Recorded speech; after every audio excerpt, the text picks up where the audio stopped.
How can one be consciously aware of desires being formed in the mind and prevent new desires, either consciously or subconsciously, from being formed? And can desires be destroyed in their seed state? Yes, this is a very yogic question. It can be done, but before I go into that, let me just say that to notice the formation of desires, the arising of desires, and the subsiding of desires, and the transformation of desires from negative to positive in the mind through meditation requires skill, deep meditation, not easily available. Preliminary to that, and an easier way of that, but not as glamorous as sitting quietly and I'm meditating and transforming myself, but more powerful, is the path of karma yoga.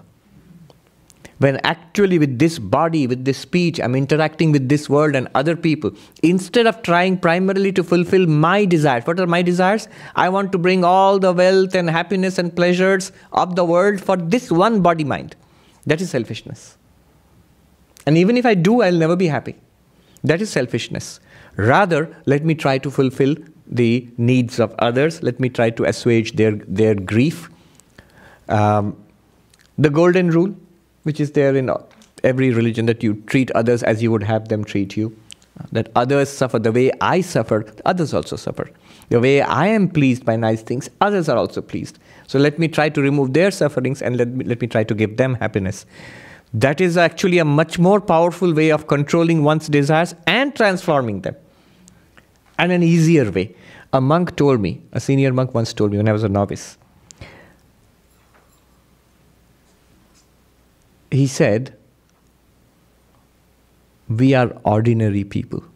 There are great spiritual yogis, there are yogis, masters of meditation, who can actually make the transformation at the level of the mind in deep meditation.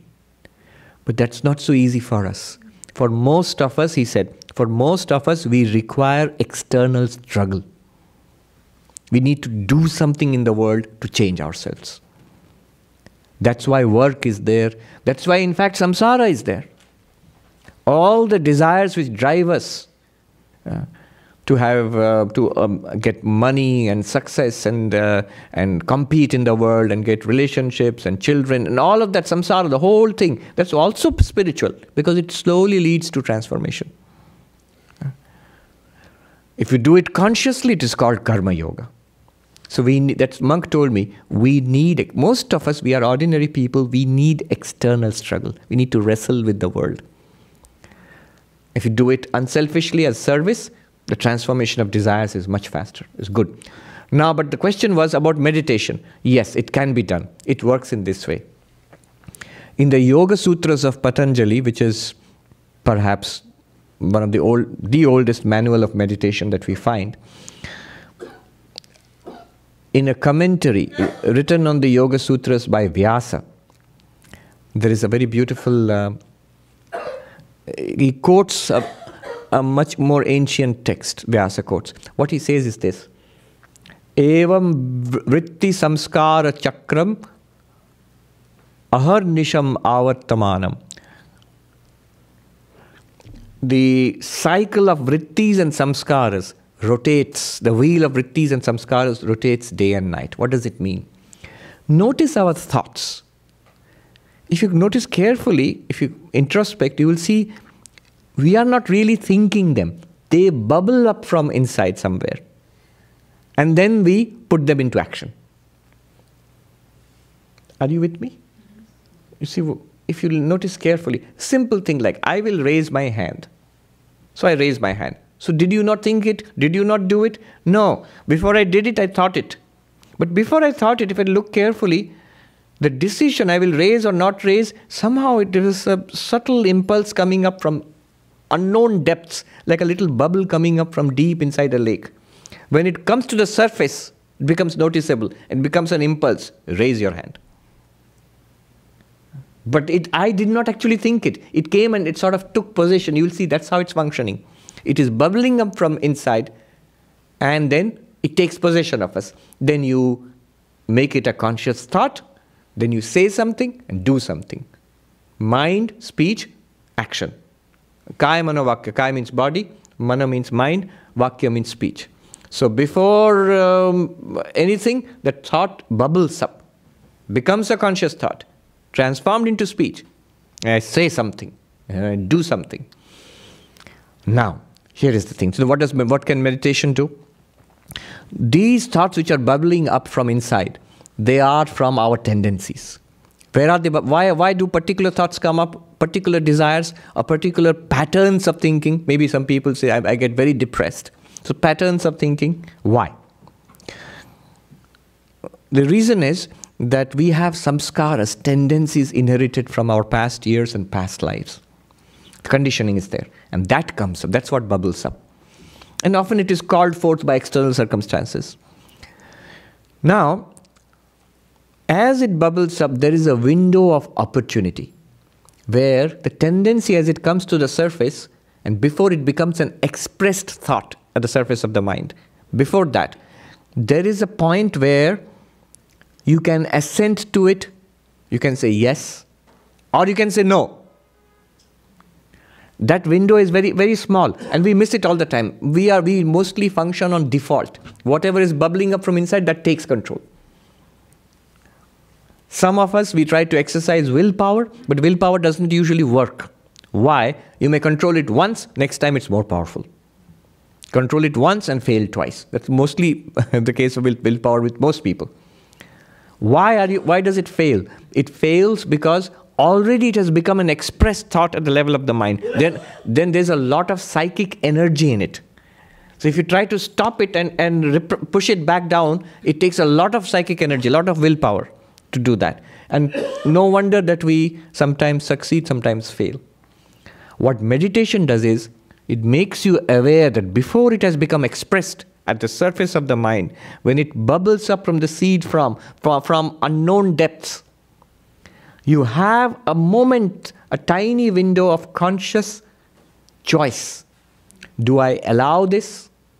Is it positive? Is it according to my goals in life? Is it helpful to me? Or is it negative? It's going to take me in a wrong direction. So at that moment, you have a choice. It comes from what is called samskara, inherent tendencies. And when it comes to the surface of the mind, it becomes what is called vritti. Vritti means thought. From samskara to vritti. And then action. I say something, do something. And if you entertain the vritti in the mind, that vritti then subsides, but it doesn't disappear. It goes back and strengthens that samskara. So there is a cycle. Samskara vritti chakra avartamanam, rotating. When? Day and night, throughout conscious life. Even in dream, it rotates. Now, what the meditator does, the Raja Yogi, is as in that conscious, that instant, the window of opportunity, as the vritti is forming, before it is powerful, before you have invested psychic energy in it, the yogi can actually see this and substitute. Instead of giving the default version, substitute. Angry reaction, say an insulting word. No, calm, let it go. Now when it forms, the mind will be a peaceful thought. Let it go. So he has done that at the seed state. Now another thing happens. The same psychology works, that let it go, peaceful reaction to an irritating circumstance comes and makes it a vritti and holds on to that vritti, transforms that into action. That vritti will go down back into the subconscious. And that will become a samskara over time. And that thing rotates.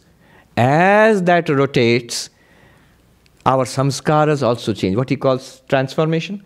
Our desires, we'll find, after some time the yogi notices the vrittis which are forming, the samskaras which are bubbling up, they're all positive.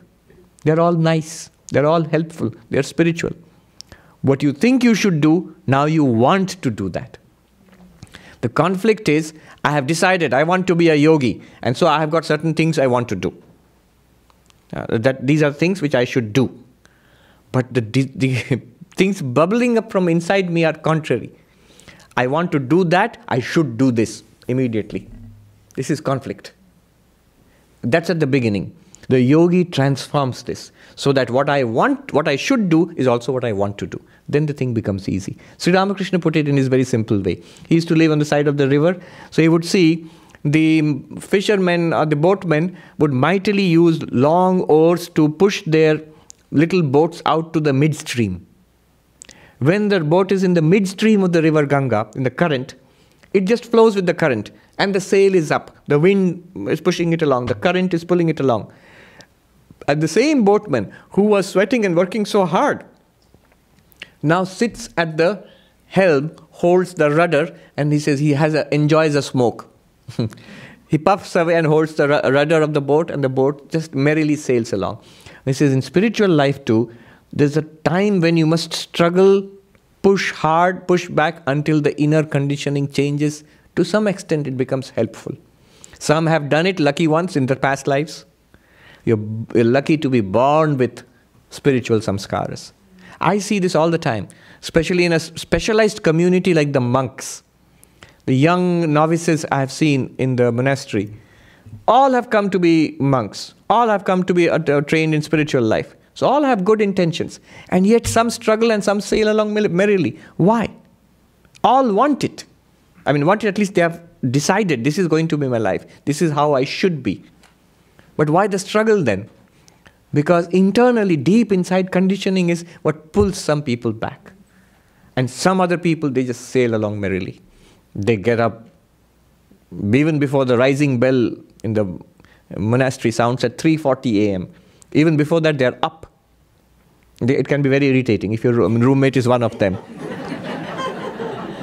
When you're trying to grab some sleep in the hot, muggy atmosphere, here is this one who's already taken his bath and chanting Sanskrit verses and getting ready happily for 2 hours of meditation.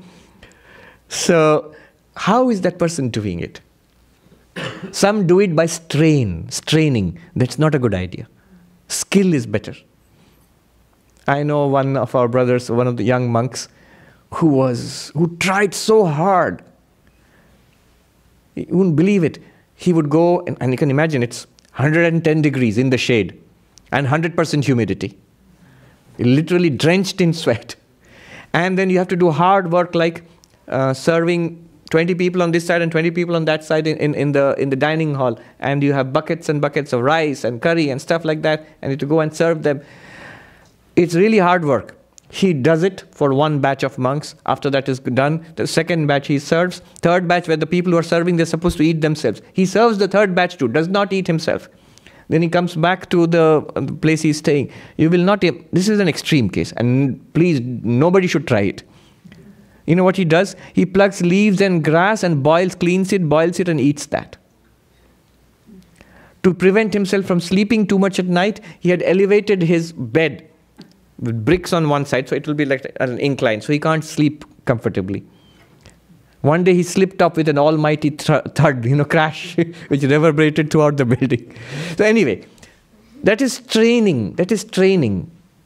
Luckily, the blessings of God were on him, and he slowly moderated himself, and is a very good monk now. That's training. The opposite is laziness. This is the backsliding, the slacking. So transformation happens this way.